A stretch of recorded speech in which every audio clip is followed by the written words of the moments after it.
It is so good to see you all. Thank you for joining us. We're about 3 minutes past the hour, and I want to make sure we are making the most of our time together today. So, before I pass you all off to our presenters, I have a few housekeeping items. As always, you will get a recording of today's webinar. It takes us about 3 to 5 business days to get that edited and uploaded onto the website, but as soon as it's ready, it'll be both on our website and our YouTube channel. I'm also going to email it to you, so keep an eye on your inbox about a week from today. You'll probably see it coming in there. Also, in that email, you'll get a link to the resources folder for today's webinar. In that resources folder, we have today's presentation with clickable links. I dropped a certificate of attendance in there if any of you are using this presentation for professional development. And then I think we've got some experiments, some data, some good stuff. So as soon as I'm done talking here, I'm going to drop that link in the chat so you have access to that. And the last thing before I pass you off is that, as I mentioned, please ask your questions in the chat, but if we happen to not get to it, do reach out to us. You can reach us at physics@vernier.com. Stick around to the end. We are giving away a Go Direct acceleration sensor. So I will be pulling only from those who are still with us at the end. So good luck, my friends, and may the force be with you. Off to you, Fran and Josh. All right, thanks, Dylan. Uh, we're going to do a number of things today. Mainly, we're going to just kind of walk through some investigations, space investigations, but ones that you can do here on Earth. So kind of things that you can do in your classroom or near your classroom, I guess, in some cases. But before we get to that, we'd like to do a little bit of introductions. Dylan's going to put a survey on your screen. While you're answering that survey, we'll have Fran and I can introduce ourselves. I am Josh. I have been at Vernier for about a little over 10 years now, and I used to be a high school physics and engineering teacher in Northern Virginia. Here at Vernier, I do teacher trainings like we're doing now. I also help with some product development, like curriculum development, that sort of thing, as well as like I answer phones and emails and chat, that sort of thing. So we might have interacted in the past. I do actually recognize a few names from the attendees list here. You want to introduce yourself, Fran? Sure. Hello, I'm Fran. I also do all the same things Josh does, and I've been here at Vernier for almost 13 years, uh, so that's exciting.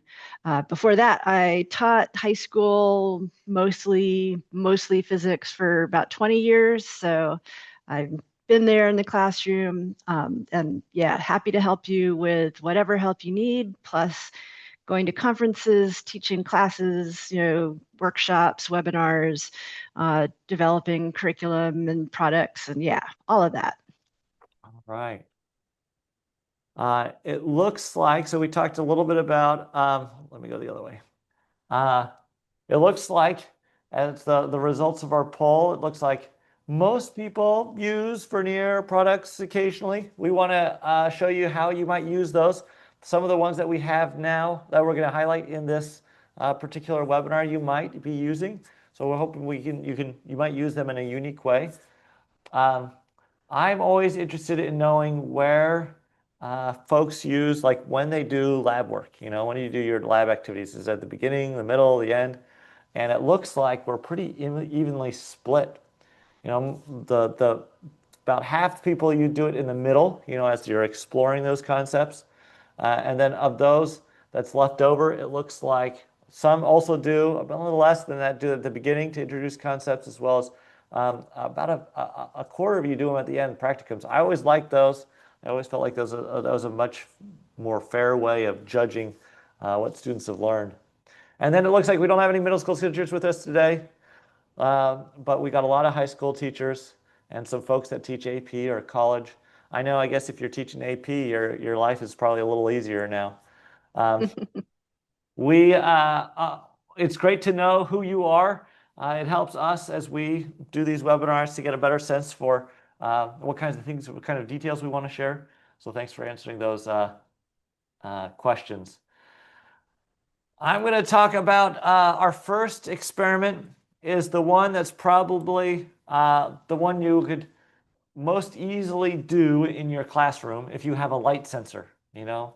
One of those kind of like aha moments for me when I was teaching, I guess we did a little unit on astronomy, and we talked about things like the life cycle of a star, and we talked about um, distances and how you measure distances in space, and structure of the galaxy, and all these sorts of things.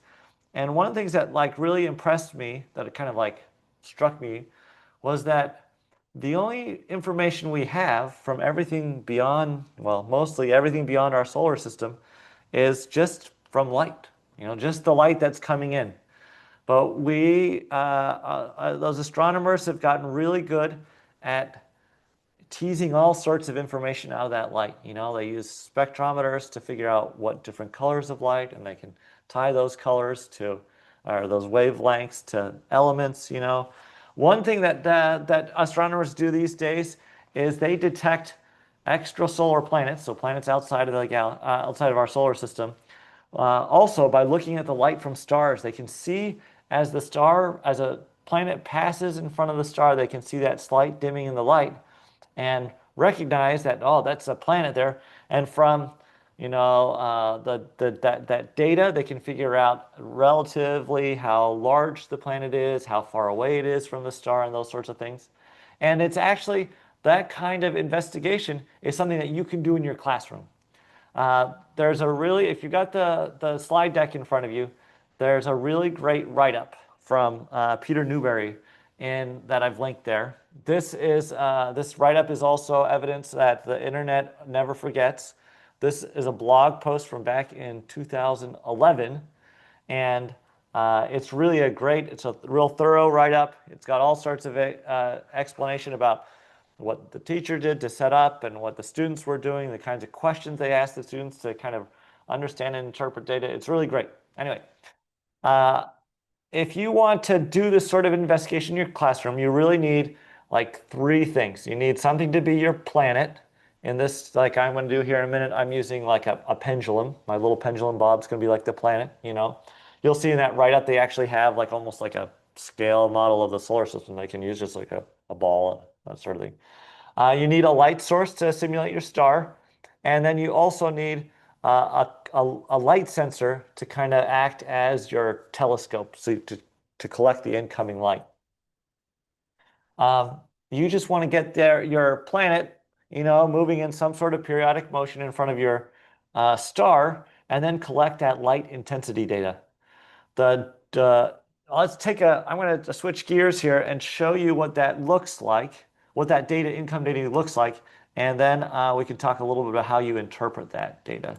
So I have here, this is my light source. This is actually from our optics expansion kit. It just kind of clips to one of our dynamics tracks, this is just the light source though, so you can kind of see like I've just got it on.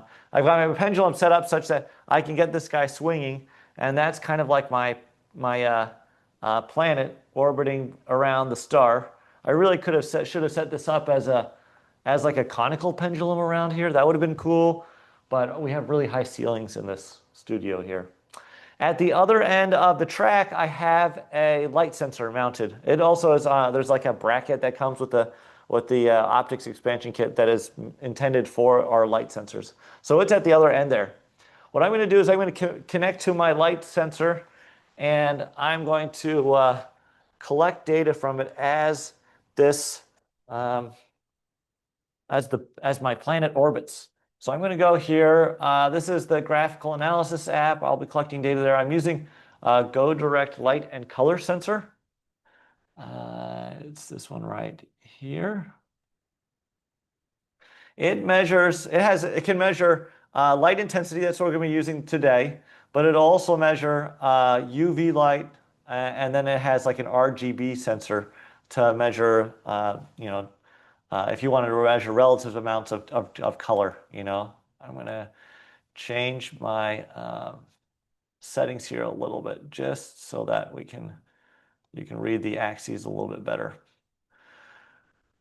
So I've got illuminance versus time. It measures light intensity in lux. Right now it's set to sample at 20 samples per second, and I could see some data that way, but I want to be a little bit, I want to see a little bit better than that. So I'm going to sample faster. I only have just a little hanging mass there, so I'm going to sample at 500 samples per second so I can get some nice curves here. I'm going to get my uh, hanging mass swinging a little bit there, and then I'm going to collect some data. And you can see the light level kind of is fairly consistent here, and then I get these little blips. Those blips are my planetary transits. If we get a little bit better look, you can see, oh, the light level varied a little bit during it, but if I zoom in a little bit on just a few of these transits here, you can see that there is both a period to when they happen, that period corresponds to the duration of one orbit around the star, right? And then if you zoom in on just a single transit, you also get a duration for when the light is blocked. And that gives you an estimate of the planet's size, right? And if you really want to dive into this, it's kind of fun. Right now I have a pretty little 10-gram hanging mass swinging, but you can use different sized objects, hanging masses, that sort of thing to simulate different sized planets and see how that affects this duration as well. This kind of activity has been done a couple of different ways, and you'll see sometimes rather than using like a pendulum like I've done here, some folks will use a track and a ball and roll balls of different size down in front of their light source and show that the difference in light sensor data it corresponds to the size of the ball as well as the speed. Anyway, it's pretty fun. It works out pretty well, as far as like the data you collect, how well that data, kind of mirrors the kind of data that astronomers get as they measure a planetary transit. It's a fun activity. Like I said, if you're really thinking about doing this, I suggest you look at Peter's write-up here that I linked in the slide deck to get a sense for that. Let's switch gears a little bit. So we're talking about extrasolar planets. That's way far out there, planets outside of our solar system. And now we're going to look a little bit closer to our galaxy, but maybe a long time ago. And this was kind of inspired by a fun article that Rhett Allain wrote on his blog, How Fast Are Star Wars Blaster Bolts? Rhett really loves doing video analysis, and we really love video analysis as well. And he did a study. He watched a bunch of Star Wars movies and looked for every scene in which there were blasters, they're engaged in a blaster battle there. And then he estimated the speed of those blaster bolts. And if you look in the article, he does a whole histogram of the speeds to try to find out what's the median speed and that sort of thing.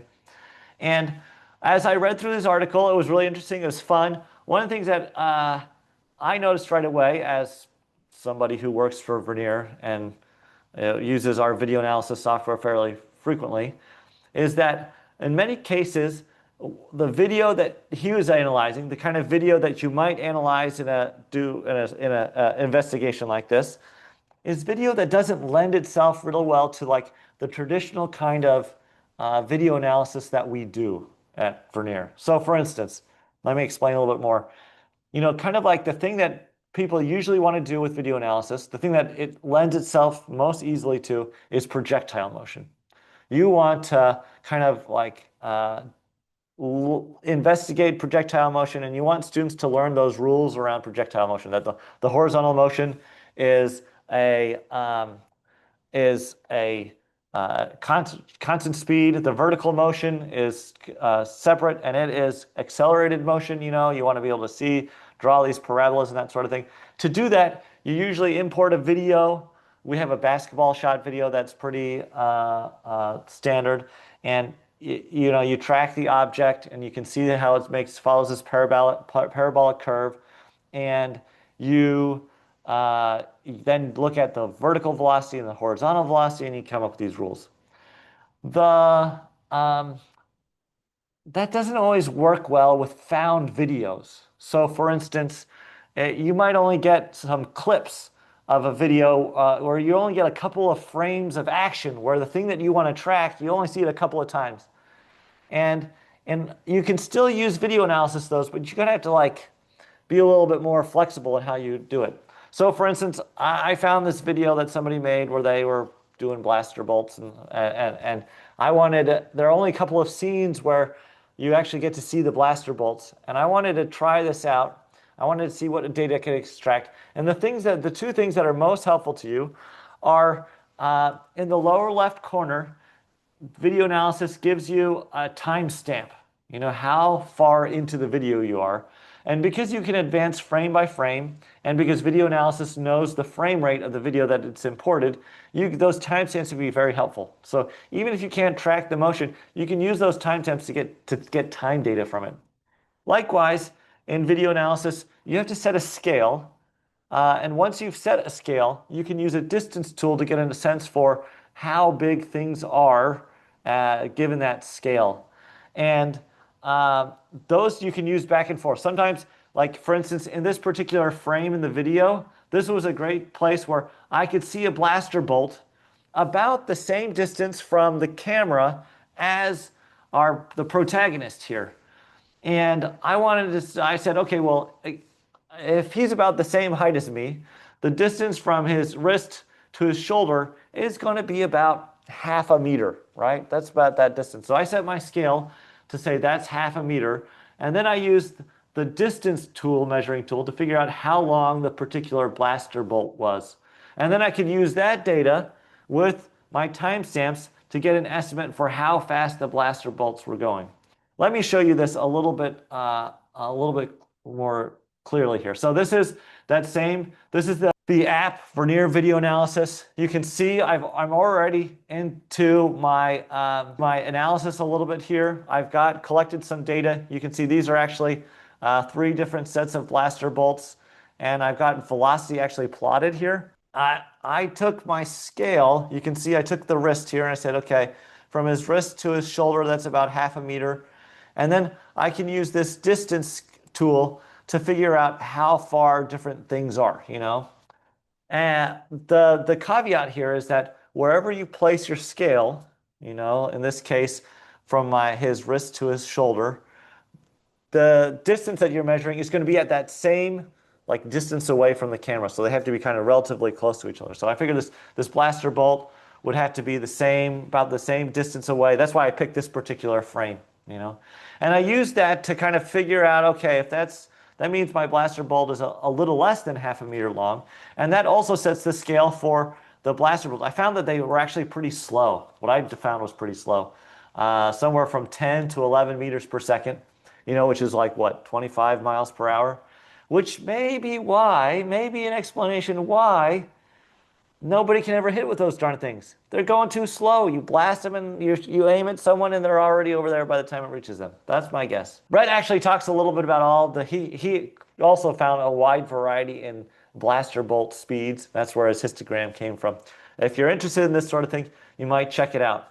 I would encourage you, especially if you already use video analysis, there are lots of really fun videos you can find on the internet and download and run into video analysis to do this kind of analysis. It's fun to be able to extract data from popular videos that kids are looking at already. And video analysis makes it that much easier to do because you can advance frame by frame, because you get those timestamps, because you have a relatively easy tool to measure distances and that sort of thing.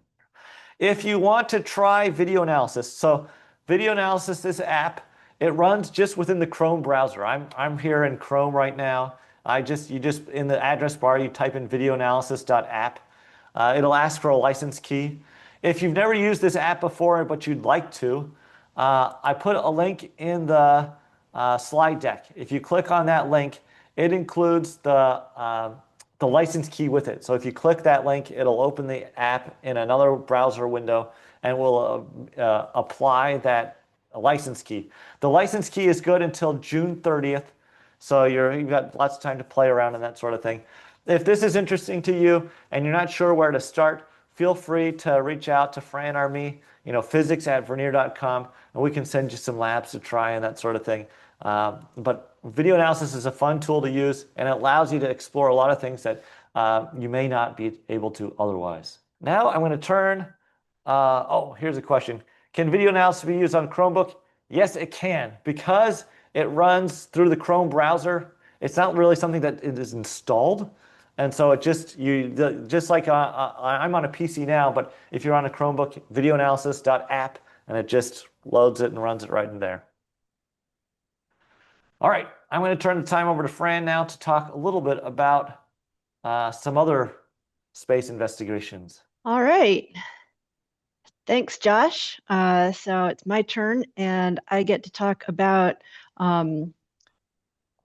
what do I get to talk about? I get to talk about dropping my phone off the side of the building. Some of you may have seen that video on social media. So let me pull up, let's see. We just finished this one. So the next one is, this is the video of just my box falling. I'm going to go ahead and show the video. You see there's an accelerometer inside, and I'm going to let go. There it goes. And I slowed down this video a lot. And it somehow took the last frame out of it. I don't know what happened with that.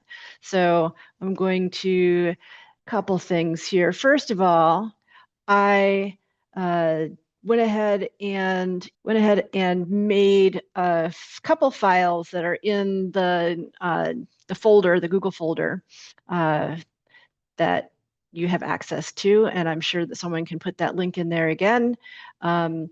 But I did go ahead and let me just pull out some of this data. This is the second drop that I did, because of course I had to drop everything off the building twice, because you never know if the first one that you did is good enough. So here we are, and the 3-axis accelerometer, I had all 3 axes going, and I'm just going to show you real quick. This is my box. And so inside the box, I put a different colored wall on each side. And then here is my accelerometer. And it's probably hard to see. Oops, I'm going to dump everything out. There's not really a great way to show this. That out. Maybe upside down like this. So when you get the GoDirect accelerometer, there's a little thing, and the little thing, it's got 2 holes in it. And so what I did is I just used a twist tie, which I'm now undoing. So I can just take this part off and show you what I've got here. So this is just a little piece of wood, and this is a little piece that comes with, and I put holes in the wood and stuck that. I stuck the twist tie. I could have used a zip tie also. I just stuck it through the back and put it through holes that I put in the box and tightened it up. Because I was trying to get it so that it would stay oriented with the box, right? So I'd always be up and down with the box. And this is also, we've got a webinar where we did this with roller coasters that Josh was in that webinar along with our colleague Tom. And I did this for that too. And what I did was I put it in one of those little armband things that you put on when you're going to carry your phone around, and then it stayed oriented to my body with the X being up. So let me cut back to my data. And here's the data again. And so you can see, this is where I'm holding the box, but not very steadily in sort of this part of it. And then here is the part where the box is in free fall. And then here is the part where it lands, and it looks like it's almost tumbling around on the ground for almost as much time as was in the air before it settles. And when it settles, it actually settled upright in this case. So it was mostly you're just seeing the acceleration of gravity there. But what I like to do with this, which is a really cool thing that you can do with graphical analysis, I'm going to go ahead and pull up the data table, and then I'm going to add a calculated column. And the calculated column is going to be the magnitude of the acceleration.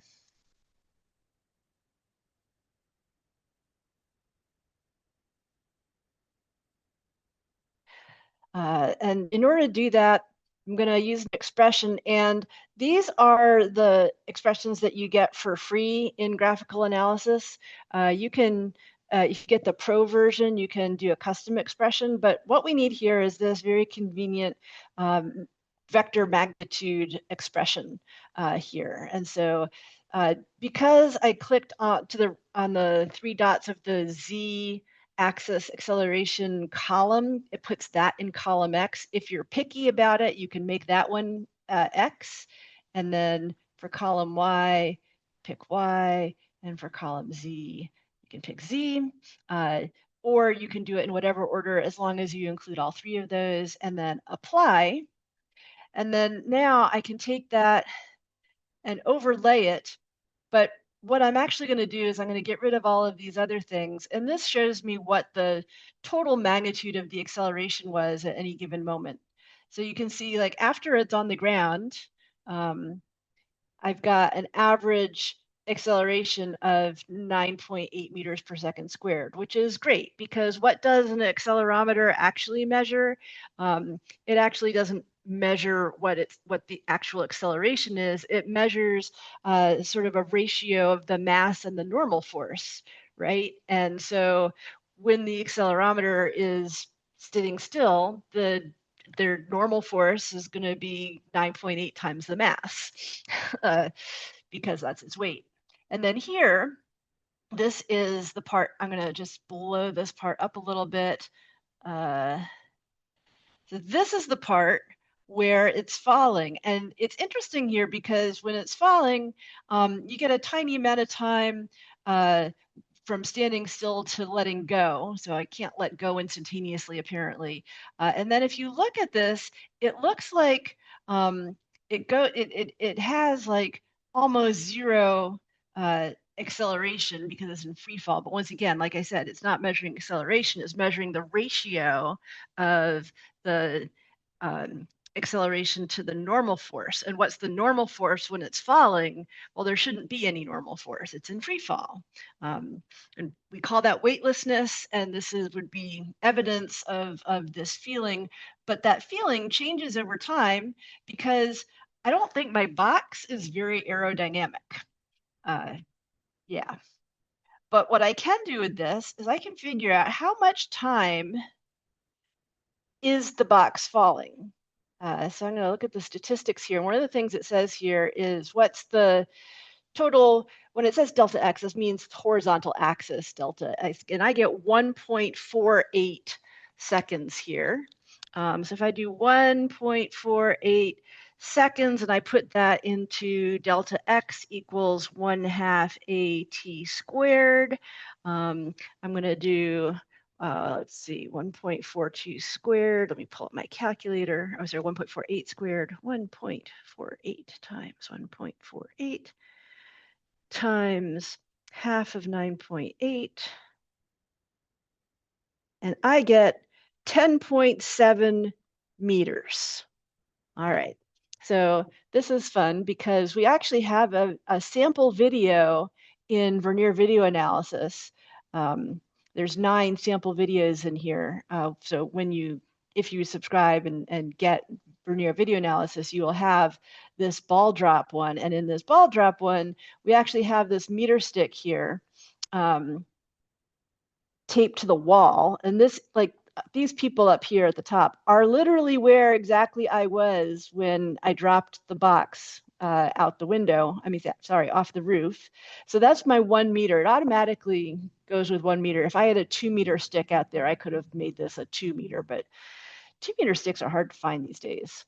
But now I can use my distance tool, and let's see if I use my distance tool. All right, and I'm going to put this up here at the top. and the other end down here at the bottom. So this is not, it's hard to tell because of where this was and your perspective and everything, but when I dropped it, it didn't land like, oops, exactly at the level of where the grass is on here. It was a little farther out, and but 9.7, 9.67 meters, I would say that compared to 10 point, what did I get? 10.7. That is not bad. I'm only off by a meter, and I can chalk that up to the fact that I probably didn't measure this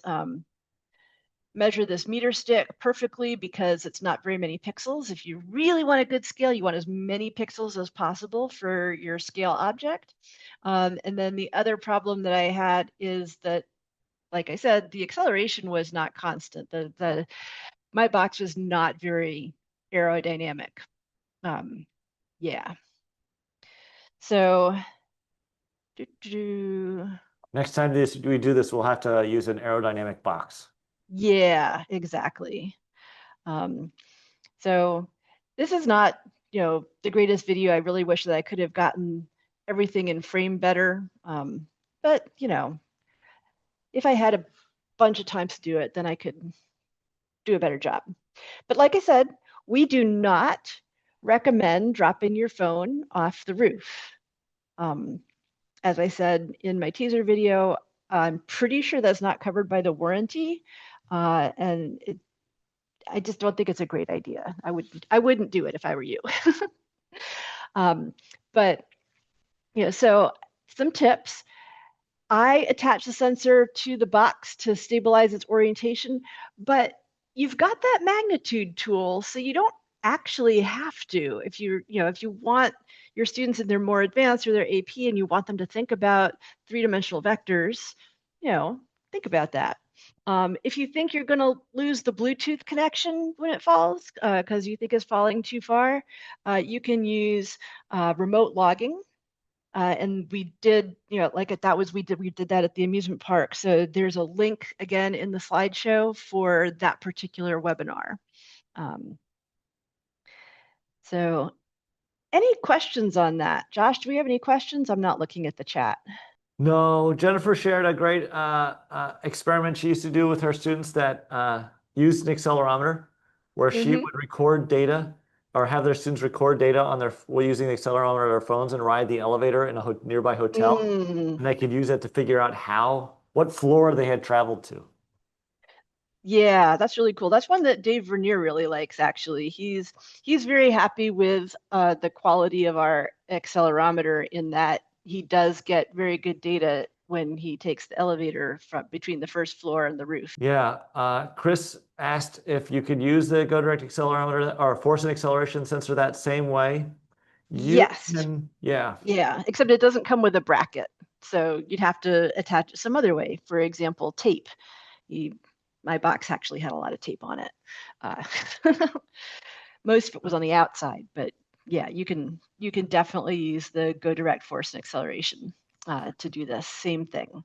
And the magnitude equation is the same for it doesn't matter what sensor you're using, that equation's always there. If you're using video analysis, actually video analysis, because it doesn't do 3 dimensions, it has a 2-dimensional magnitude calculation in it for you.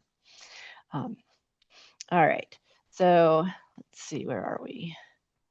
Oops, that's Oh yeah, how high is, see, I did another measurement where I came out to 10, so I'd like to be able to control Zoom better, but I'm not very good at Zoom and PowerPoint for some reason. I used to be, but somehow I've gotten worse. Anyway, roof's about 10 meters high, which is, that seems like a pretty good height for a roof. Makes sense. All right, stop share. All right, back to the real world. And the last thing on our list was, let's turn this spaceship around, which of course is one of those advanced topics. It's conservation of angular momentum, because of course, angular momentum is trying to be conserved all the time. And if you are not moving and then something starts spinning that's attached to your spaceship, then your spaceship is going to start spinning to compensate because it wants the total angular momentum to be zero if it's already zero, or if it's already spinning, it's going to adjust its spin because it wants the total angular momentum to be zero. So I have back here, this is my spinny chair.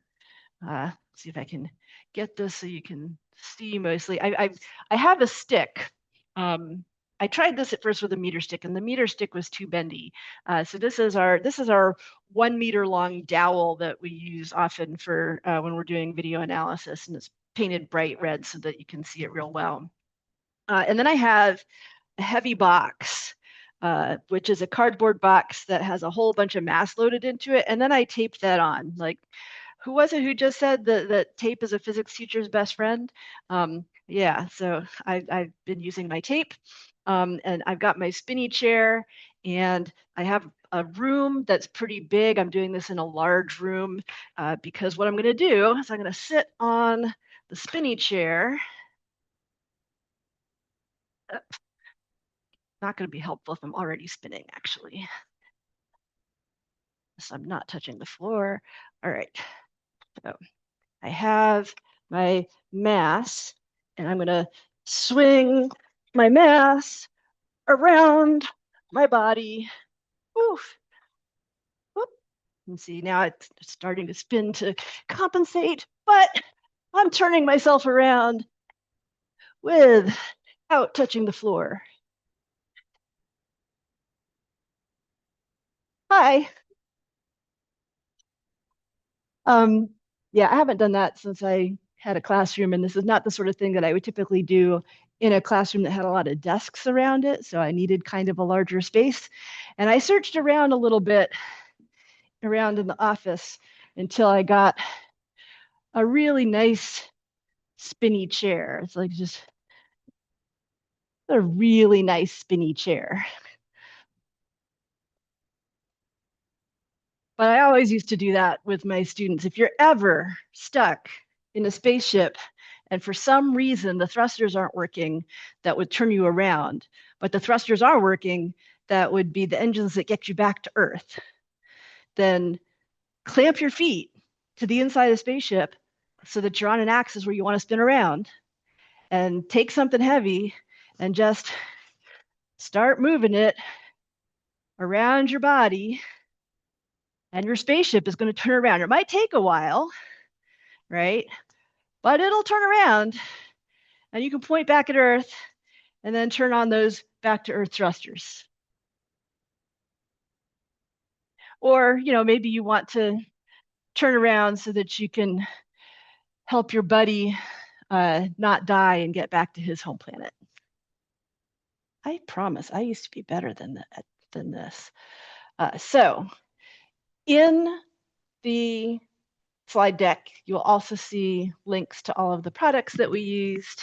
And it is now time for additional Q&A or discussion. So if anyone else has awesome ideas, I think we'd love to do it. There was a really cool idea in the chat. So Jennifer G shared, I used to have my students use an accelerometer on their phones and walk to a local hotel and ride the elevator and start in the middle of the hotel. And based on what happened to the accelerometer reading, they could determine whether I had hit the button to go to a higher floor or a lower floor with permission from the hotel, which I thought was a super fun idea. I think that the whole idea of asking permission from the hotel is pretty innovative. I've actually never done that. What is it? Ask forgiveness later. Right. Yes. Do as we say, not as we do, friends. Right. And like I said, I'm not at all advising that anyone drop their phone off of a roof. No, don't do any of these things. Does anyone have a question? You can drop it in the chat and we'll read it off. Yep, Trina says, do not attempt this at home. Yep. That's exactly right. So has everyone here seen what was the movie's name? I'm really Project Hail having a terrible Mary. time today. Project Hail Mary. Has everyone seen Project Hail Mary? Kent says yes. Trina says I've read the Yes. book. Nice. Yes from Oh G. no, we've got someone who doesn't, who Oh, hasn't. Oh, Charles. Oh, Victor. Victor hasn't seen it either. Oh, Evelyn hasn't seen it either, but read the book. Wow. okay, because then it's maybe spoilery to talk about what I was going to say next.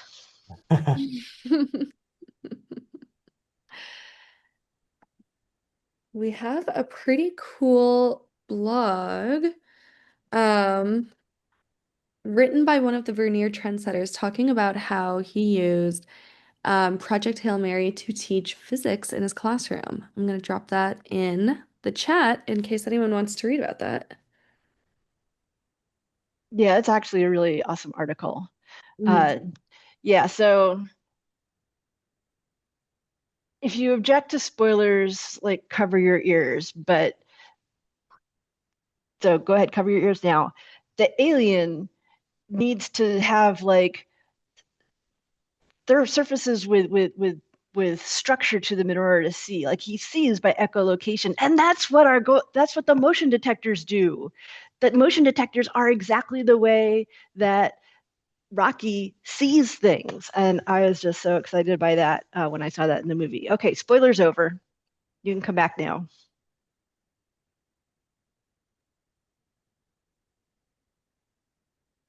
Oh, Trina says, I'm sad that the trailer spoiled my favorite reveal in the book. Ah, yeah, that'll sometimes happen. Hmm. All right, well, Well, I think we don't have any questions. yeah, if there's no questions, oops, we can go on to the prize drawing. Amazing. So, as we've been chatting, I went ahead and I entered everyone's names into a random name generator and have the winner of today's Go Direct Acceleration Sensor. And the winner is Carrie Ann K. So, congratulations, Hey. Carrie Ann. Um, I am going to that is you. I am gonna go ahead and email you. I have your email information from the form that you submitted to join us today. So I'm gonna shoot you an email and get some shipping information. Amaze, Carrie Ann says that's awesome. And I'll get that headed your way.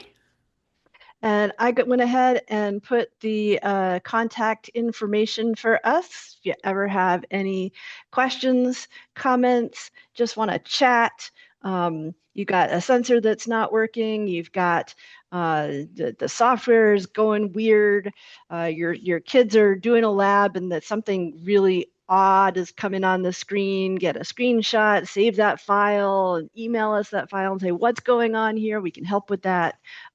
We are here to help. All right. Friends, when you close the Zoom window, a little survey is going to pop up. That is where you can tell us what you want to learn about. So please tell us if you have any ideas, desires, wishes for upcoming webinars, or if there's anything about this you would change. We take feedback. So go ahead and make sure you fill out that form for us. We'd really appreciate it.